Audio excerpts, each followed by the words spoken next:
بسم الله الرحمن الرحيم نحمده ونصلي على رسوله الكريم أما بعد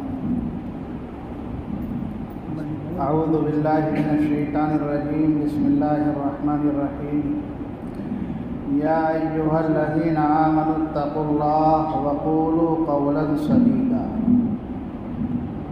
میرے محترم بزرگ اور دوستو، ہم سب کے جمع ہونے کا مقصد صرف اور صرف اپنے دل کی اصلاح ہے۔ یہاں پہ جمع ہونا، بھیڑ لگانا یا شور و غل کرنا، یہ کوئی ہمارا مقصد نہیں۔ ہم سب کا مقصد اپنی زندگیوں کو بدلنا ہے۔ قرآن کریم کی اس آیت کریمہ کے اندر اللہ رب العزت نے امت مسلمہ کی 3 ذمہ داریاں بتلائی ہیں۔ امت کی 3 ذمہ داری ہے، پھر اللہ تعالیٰ نے ان ذمہ داریوں کے پورا کرنے پر 3 بشارتیں سنائی ہیں۔ پہلی ذمہ داری کیا فرمائی؟ یا ایھا الذین آمنوا، سب سے پہلی بات ایمان۔ اس پہ گفتگو جو ہے پچھلی مجالس میں آ چکی ہے، مختلف مجالس میں مختلف باتیں آتی رہتی ہیں۔ آج کی اس مجلس میں جو مجھے پیغام دینا ہے وہ یہ ہے کہ ہمیں اپنی زندگی میں سب سے زیادہ سچ بولنا ہے۔ کبھی بھی ہمیں کیا ہے، جھوٹ نہیں بولنا، چاہے کچھ بھی ہو جائے، کیسے بھی حالات ہوں، چاہے حالات ہمیں مخالف نظر آئیں، لیکن ہمیں ہر حال میں سچ بولنا ہے۔ اور اس آیت کریمہ کے اندر جو امت کو تیسرا پیغام دیا گیا ہے وہ یہی ہے۔ تو پہلا کام کیا بتلایا؟ ایمان۔ اللہ کا شکر ہے ہم سب کے پاس موجود ہے۔ یہ بات الگ ہے، جیسا ایمان ہونا چاہیے ویسا نہیں ہے، لیکن ہم محنت کریں گے انشاءاللہ، اس کو مضبوط کریں گے، بنائیں گے اور اپنے ایمان پہ مرتے دم تک ثابت قدم ہیں۔ دوسری چیز کیا فرمائی؟ اتقوا اللہ، اللہ سے ڈرو، اللہ کا خوف دل میں پیدا کرو۔ تیسری چیز کیا فرمائی؟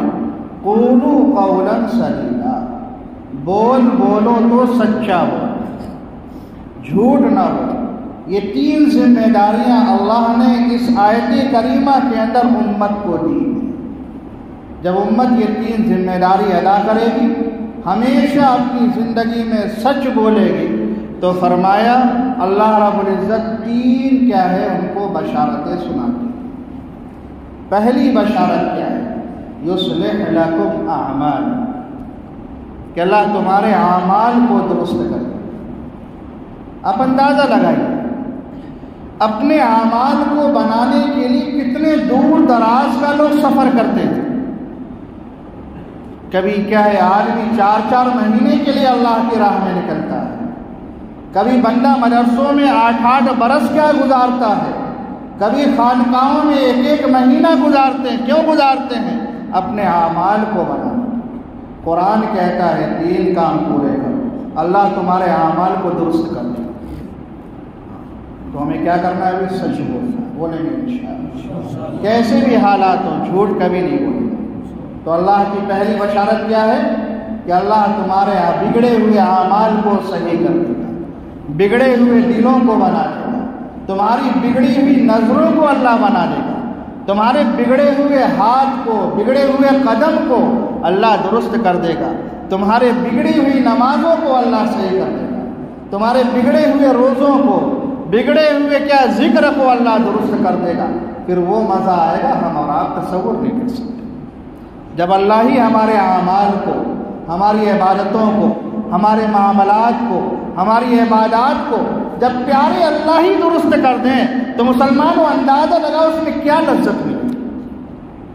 اولیاء اللہ کو جو اعمال میں مزہ آتا ہے، عبادتوں میں جو ان کو کیا ہے، ان کے جسم کے روے سے جو حلاوت ہے، جو لذت محسوس ہوتی ہے، اس کی وجہ کیا ہے؟ وہ اپنی زندگیوں میں کبھی بھی چھوٹ نہیں۔ حضرت شاہ عبد القادر رائے پوری رحمہ اللہ کا واقعہ آپ نے سنا ہوگا۔ انہوں نے اپنے شیخ محترم شاہ عبد الرحیم صاحب رائے پوری نور اللہ مرقدہ سے فرمایا، حضرت ہم آپ کو دیکھتے ہیں کہ رمضان کا مہینہ پورے دن آپ کیا ہے اللہ کی بارگاہ میں عبادتیں کرتے ہیں، کبھی تلاوت کرتے ہیں، کبھی نوافل میں کھڑے ہوتے ہیں، کبھی امت کے مسائل کو حل کرتے ہیں، کبھی لوگوں کی اصلاح کرتے ہیں، پورا دن پوری رات اسی میں گزرتی ہے، لیکن سحری میں ہم کیا دیکھتے ہیں، معمولی سی ایک روٹی آپ تناول فرماتے ہیں۔ تو کیا فرمایا، جب میں قرآن کی تلاوت کرتا ہوں تو جنت سے میری زبان پہ شیرینی محسوس ہوتی ہے، مٹھاس محسوس ہوتی ہے۔ جس بندے کو جنت کی نعمتیں دنیا میں محسوس ہونی شروع ہو جائے، قرآن کی حلاوتیں نصیب ہو جائیں، اللہ اللہ کی لذتیں ملنے شروع ہو جائیں، تو مسلمان پھر اسے اور کیا چاہیے؟ پھر دنیاوی نعمتوں کی کیا پرواہ، پھر روٹی کی لذت تو کچھ بھی نہیں۔ تو ہمیں کیا کرنا ہے، اپنی زندگیوں میں یہ 3 کام کرنے ہیں۔ ایمان اللہ کے فضل سے مل گیا، اس کو بچا کر لے جانے کی کوشش کریں گے انشاءاللہ۔ ایسے ہی اپنی زندگی میں تقوی اختیار کریں گے اور ہمیشہ کیا ہے، سچ بولیں۔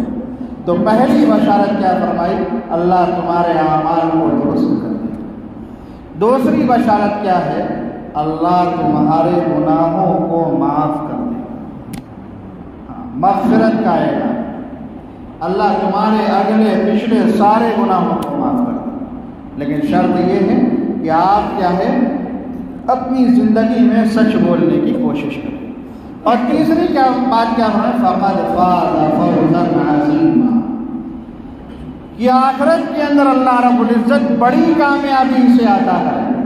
دنیا کے اندر جو ملنا ہے وہ تو ملنا ہے، اور اصل جو زندگی ہے ہمیشہ ہمیش کی، کیا فرمایا، فاز فوزا عظیما، کہ اللہ اس ہمیشہ ہمیش کی زندگی کے اندر بہت بڑی کامیابی عطا فرمائیں گے۔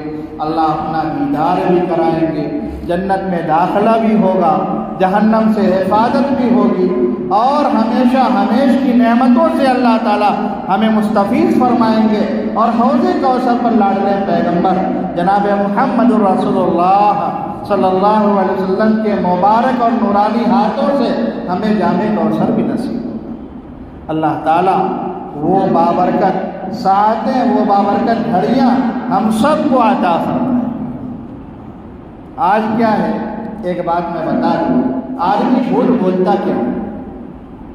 حضرت مفتی شفیع صاحب نور اللہ مرقدہ فرماتے ہیں، جھوٹ پر قرآن و حدیث کے اندر جتنی زیادہ وعیدیں اور لعنتیں اور عذاب کیا ہے بیان کیا گیا ہے، ذکر کیا گیا ہے، لیکن افسوس ہے اس امت پر، اس امت کے خواص پر بھی، عوام پر بھی، سب پر افسوس ہے کہ سب سے زیادہ اسی میں مبتلا ہے۔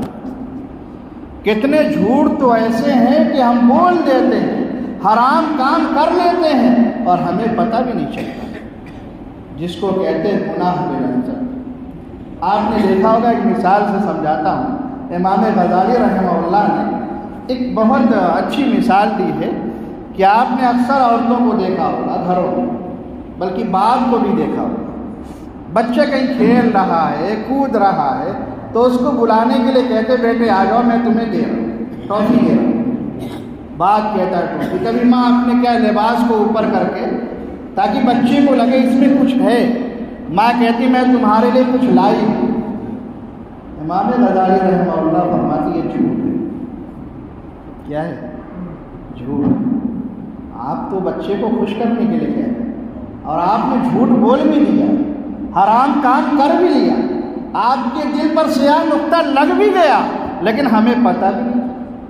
یہ ہے گناہ میں لذت۔ پھر ہم کہتے ہیں ہماری عبادتوں میں لذت کیوں؟ آئے دن ہم گناہ کرتے ہیں، کتنے گناہ ایسے ہیں جو کرتے جاتے لیکن ہمیں پتہ نہیں چلتا۔ فرمایا لعنت اللہ علی الکاذبین، لعنت ہو جھوٹ بولنے والوں پر۔ لعنت کا مطلب کیا ہے؟ اللہ کی رحمت سے دور۔ علامہ سید سلیمان ندوی رحمہ اللہ فرماتے ہیں، یہ پوری دنیا کا ذرہ ذرہ رحمت الہی کے سائے میں آرام کر رہا ہے، لیکن جو بندہ جھوٹ بولتا ہے وہ اللہ کی رحمت کے سائے سے دور ہوتا ہے۔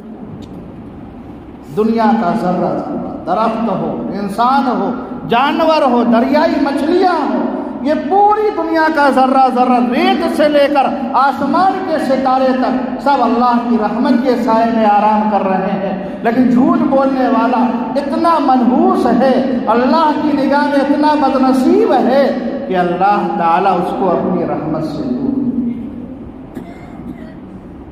فرمایا ایاکم والکذب، لاڈلے پیغمبر نے فرمایا اپنے آپ کو جھوٹ سے بچاؤ۔ کیوں بچاؤ؟ فَإِنَّ الْكِذْبَ يَهْدِي إِلَى الْفُجُورِ، یہ کذب تمہیں تباہی کی طرف لے جاتا ہے، تمہیں بے حیائی کی طرف لے جاتا ہے، تمہیں گناہوں کی طرف لے جاتا ہے، تمہیں عیاشیوں کی طرف لے جاتا ہے، تمہیں ہلاکت، بربادی، تباہی کی طرف لے جاتا ہے۔ آگے کیا فرمایا؟ وَالْفُجُورِ يَهْدِي إِلَى النَّارِ، اور یہ بے حیائی، یہ فجور، یہ گناہ تمہیں جہنم تک پہنچائے۔ تو جھوٹ کا نتیجہ کیا ہے؟ جہنم ہے۔ فرمایا ایاکم والکذب، اپنے آپ کو کیا کرو؟ جھوٹ سے بچاؤ۔ بندہ جھوٹ سے بچے گا، آپ ایک جھوٹ سے بچیں گے، 1000 نیکیوں کی طرف آپ قدم بڑھائیں۔ ایک بندہ جھوٹ بولتا، آپ آئے دن دیکھیں گے کہ معمولی سی باتوں پہ ایک انچ کے، خبروں کو پڑھیے، اخبارات کو پڑھیے، رونگٹے کھڑے ہو جاتے ہیں۔ گھر کا بٹوارا ہے، بندہ جانتا ہے میری زمین یہاں سے لے کر یہاں تک، بالکل یقین ہے، پھر بھی جھوٹ بولتا ہے میری زمین ایک بالش تو ادھر ہے، جھوٹ بولتا ہے۔ دوسرا بندہ سچا ہے، یہ جھوٹا ہے۔ نتیجہ کیا ہوتی ہے؟ دونوں خاندان میں لڑائی ہے، دونوں میں لاٹیاں چلتی ہیں۔ کتنے لوگ، ابھی پچھلے ہفتے کی خبر ہے، اسی لڑائی میں، اسی جھوٹ کے نتیجے میں 5 لوگ ہلاک ہو گئے آپس میں۔ جو لڑ رہے تھے وہی کٹ مر گئے، تو بچہ کی یہاں تک کس نے پہنچایا؟ جھوٹ۔ فرمایا ایاکم والکذب، اپنے آپ کو کیا کرنا ہے مسلمانوں؟ جھوٹ سے بچانا ہے۔ بچائیں گے انشاءاللہ۔ ہمارے حضرت شیخ کے ذوالفقار صاحب نقشبندی فرماتے ہیں ایک بندہ تھا میرے پاس آیا، مرید ہونے کے۔ حضرت فرماتے ہیں، آج عشاء کی نماز کتنے بجے؟ 8۔ حضرت فرماتے ہیں وہ بندہ آیا، بڑا ذہین تھا، بڑا فقیر تھا، وکالت کا کام کرتا تھا، لیکن جھوٹ اپنی زندگی میں بہت بولتا تھا۔ اس نے مجھ سے درخواست کی کہ میں آپ سے جو ہے بیعت ہونا چاہتا ہوں۔ اب حضرت اللہ والوں کی نگاہ پڑ جائے تو زندگی بدل جاتی ہے۔ حضرت فرماتے ہیں کہ میں نے بیعت کر لی۔ مرید ہونے کے بعد اس اللہ کے بندے نے ارادہ کیا اب زندگی میں ہمیں کبھی جھوٹ نہیں بولنا۔ اس کو اندازہ کیا تھا؟ اپنے جھوٹ کے نشے میں اتنا مگن تھا، اسے لگتا یہ تھا کہ یہ جو لاکھوں لاکھ روپیہ میں کما رہا ہوں یہ اسی جھوٹ کی برکت ہے۔ بڑی بڑی بلڈنگیں، بڑی بڑی گاڑیاں، بڑے بڑے محلات، بڑی بڑی جائیدادیں، لیکن اس نے مرید ہونے کے بعد فیصلہ کر لیا اب ہمیں زندگی میں کیا ہے؟ جھوٹ نہیں بولنا۔ یہ ہمت کر کے اپنی بیوی کے پاس کہنے لگا محترمہ صاحبہ، میں نے آج ایک ارادہ کیا ہے، زندگی میں اب تک بہت جھوٹ بولا لیکن اب مجھے جھوٹ نہیں بولنا۔ بیوی بھی بڑی نیک تھی، اچھی بات ہے، ہم فاقہ کر لیں گے، اپنے پیڑ پہ پتھر باندھ لیں گے، بھوک کی حالت میں زندگی گزار لیں گے، لیکن خدا کی قسم کبھی جھوٹ نہیں بولیں۔ اب ہوتا یہ تو وکیل صاحب، اب جب بھی ان کے پاس کوئی بندہ مقدمہ لے کر کے آتا تو وکیل صاحب سب سے پہلے یہ پوچھتے، اچھا یہ بتاؤ اس میں تم سچے ہو یا جھوٹے ہو؟ وہ بندہ کہتا حضرت میں بالکل سچا ہوں۔ وکیل صاحب کہتے دیکھو اگر تم سچے ہو تو میں تمہارے مقدمے کی پیروی کروں گا اور بھرپور تعاون کروں گا، اگر مقدمے کے دوران بھی پتہ چل گیا کہ تم جھوٹے ہو تو میں وہیں پہ اپنا ہاتھ کھینچ لوں گا، پھر تمہارا ساتھ۔ اب وہ بندہ ڈر جاتا کہ اگر درمیانے مقدمے میں اس بندے نے ہاتھ کھینچ لیا تو پھر تو ہمارا کیا جھوٹ سب کے سامنے آ جائے گا۔ اس طرح اب لوگ اس کے پاس آنا بند کر دیں۔ وہ روزانہ صبح سے شام تک آفس میں جاتا، ایسے ہی کرسی پہ بیٹھا رہتا، شام کو واپس آتا۔ 1 سال کا عرصہ گزر گیا۔ کتنا؟ 1 سال۔ ہمت نہیں، ارادہ کر لیا، سچ فرمایا لاڈلے پیغمبر نے، فَإِنَّ الصِّدْقَ يُنْجِي وَالْكِذْبَ يُنْجِي۔ سچ بندے کو نجات دیتا ہے اور جھوٹ بندے کو ہلاک کر دیتا ہے۔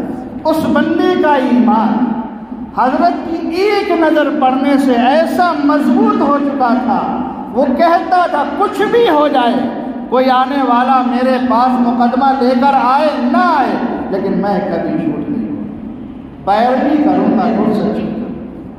1 سال کا عرصہ جو اس بندے نے برسہا برس میں جھوٹ بول کر مال و دولت کو جمع کیا تھا، اب وہ 1 سال کے اندر کھاتے پیتے سب کیا ہو گیا؟ ختم۔ اب تنگی کا اللہ جب آزماتے ہیں تو بندے کے دل کو ٹٹولتے ہیں کہ بندہ کتنا ثابت قدم ہے یا نہیں ہے۔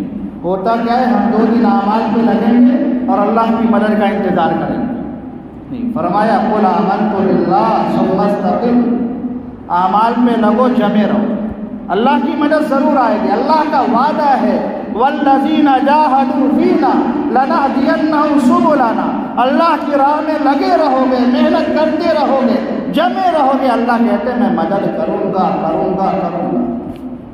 لیکن جمے رہو۔ یہ بندہ جمع، ساری پونجی ختم، اب تنگی کا آنا، بھوک کی حالت میں زندگی گزر رہی، اوکلا کی مذاق اڑا رہے ہیں، کیسا بیوقوف انسان، لاکھوں کی آمدنی کو ٹھکرا رہا ہے، عوام بھی اس کی مخالف، اس کے رشتہ دار بھی اس کے مخالف، سب مخالف، ایک بندے کا دل بن چکا تھا۔ مسلمان اب جو دیندار طبقہ تھا ان کے دل میں اللہ نے بات ڈالی، ہمارا مقدمہ تو سچائی ہوتا ہے، پھر ہم اپنا مقدمہ اس بندے کے پاس کیوں نہ لے جائیں۔ اب نیک لوگ، سچے لوگ اپنا مقدمہ لے کر کے جاتے، ہمارے حضرت فرماتے ہیں جب اس کے پاس مقدمہ لے کر جاتے وہ یہی بات پوچھتا، تم سچے ہو؟ جی ہاں، وہی ساری باتیں۔ اب وہ جج کے پاس لے کر کے جاتا ہے، ججوں کو تو معلوم ہو گیا تھا یہ بالکل سچا اور پکا انسان ہے، جتنی تحقیق ہم نہیں کرتے اس سے زیادہ مقدمہ لینے سے پہلے یہ تحقیق کرتا ہے۔ تو جیسے مقدمہ لے کر جج کے پاس پہنچتا، فوراً کیا ہے، جج اس کے حق میں فیصلہ کرتا، کوئی ٹائم نہیں، کوئی وقت نہیں۔ اب لوگوں میں چرچا کہ اس بندے کے پاس جو کیس جاتا ہے وہ تو فوراً آنن فانن کیا حل ہو جاتا ہے۔ اب جتنے لوگ اپنے مقدمے میں سچے ہوتے سارے لوگ آنے لگے۔ ہمارے حضرت لکھتے ہیں پہلے اس کی آمدنی 5 لاکھ، اب اس کی آمدنی اللہ نے 1 سال کے صبر اور مجاہدے کی برکت سے 10 لاکھ کر دی۔ سچ کی یہ برکت ہے، فَإِنَّ الصِّدْقَ يُنْجِي وَالْكِذْبَ يُنْجِي۔ سچ آپ کو نجات دے گا، جھوٹ آپ کو ہلاک کر دے گا۔ اور کچھ دنوں کے بعد حکومت نے اعلان کر دیا ہمیں کچھ ایسے بندوں کی ضرورت ہے جو بالکل سچے اور پکے ہوں، ہمیں ان کو کیا جج کی کرسی پہ بیٹھانا ہے۔ اب سب کو پتا تھا ایسا سچا پکا ایماندار اگر آدمی ہے تو وہی بندہ ہے۔ حکومت کی نگاہ میں پیش کیا گیا، پہلے وہ کھڑے ہو کر اپنی بات رکھتا تھا، آج کرسی پہ بیٹھ کے حکومت کے سامنے کے اپنے فیصلے سناتا ہے۔ تو مسلمانوں یہ سچ کی برکت ہے، اللہ تعالیٰ ہمارے دلوں میں شریعت کی عظمت پیدا فرمائے، سچ کی عظمت پیدا فرمائے، اور جھوٹ کی نحوست اللہ ہمارے دلوں میں داخل فرمائے۔ تو انشاءاللہ ہم کبھی جھوٹ نہیں بولیں گے انشاءاللہ۔ اور امام غزالی نے یہ بھی بات لکھی ہے کہ کبھی کبھی ایسا ہوتا ہے چند بندے کھا رہے ہیں، آپ کو شاید یہ بات مذاق لگے لیکن علماء نے لکھا ہے وہ بڑی دل پہ لگنے والی بات ہے۔ چند بندے کیا کھا رہے ہیں، آپ کا گزر ہوا تو کبھی کبھی بندے بلا لیتے ہیں، آ جاؤ بیٹھ جاؤ کھا لو، ارے بلاتے نہیں بلاتے، اب ہم کیا کرتے ہیں، جی بھوک ہے۔ حضرت نے فرمایا اگر دل میں بھوک ہے، پیٹ میں بھوک ہے اور پھر بھی آپ کہہ رہے ہیں بھوک نہیں چھوٹ، اس لیے بلانے والے کو بھی سوچنا چاہیے، کھانے کا انتظام ہے، سخاوت کا جذبہ ہے تو بلائے، اور جس کو بلا رہا ہے اس کو بھوک ہے تو بیٹھ جائے. سمجھ میں آ رہی؟ ہاں، ورنہ حضرت نے فرمایا یہ بھی ضرور ہے. اللہ تعالیٰ ہم سب کو اپنی زندگی میں چلتے پھرتے اٹھتے بیٹھتے تجارت کاروبار ہر لائن میں اللہ سچ بولنے کی توفیق عطا فرمائے. وآخر دعوانا الحمدللہ. ایک بات ان لوگوں سے عرض کرنی ہے جو حضرات مرید ہیں خاص طور سے، کہ آپ حضرات راتوں کو مراقبہ ضرور کریں. مراقبہ کا طریقہ آپ کے سامنے آ ہی گیا ہے کہ آپ اپنی گردن کو جھکائیں گے، آنکھیں بند کر لیں گے اور یہ تصور کریں گے کہ عرش اعظم سے اللہ کی طرف سے فیض نور اتر رہے ہیں، ہمارے دلوں میں داخل ہو رہے ہیں، ہمارے دلوں سے گناہوں کی سیاہی اور ظلمت دھل رہی ہے. ہمارا دل کہہ رہا ہے اللہ اللہ. ہمیں زبان سے کہنا نہیں، تصور کرنا ہے. چند دن آپ یہ مراقبہ کریں گے، کم سے کم 20 منٹ تو کرنا ہی چاہیے. لیکن شروع میں آپ نہیں کر سکتے. 2 منٹ کریں، 5 منٹ کریں، 10 منٹ کریں. ایک وقت آئے گا آپ کا قلب جاری ہونا ہے، قلب اللہ اللہ کرے گا. آپ زبان سے کہیں نہ کہیں لیکن آپ کا دل اللہ اللہ کرے گا. تو یہ مراقبہ ضرور کریں. شروع کر دیں، انشاءاللہ اس کا فائدہ ہوگا. اللہ تعالیٰ کہنے اور سننے سے زیادہ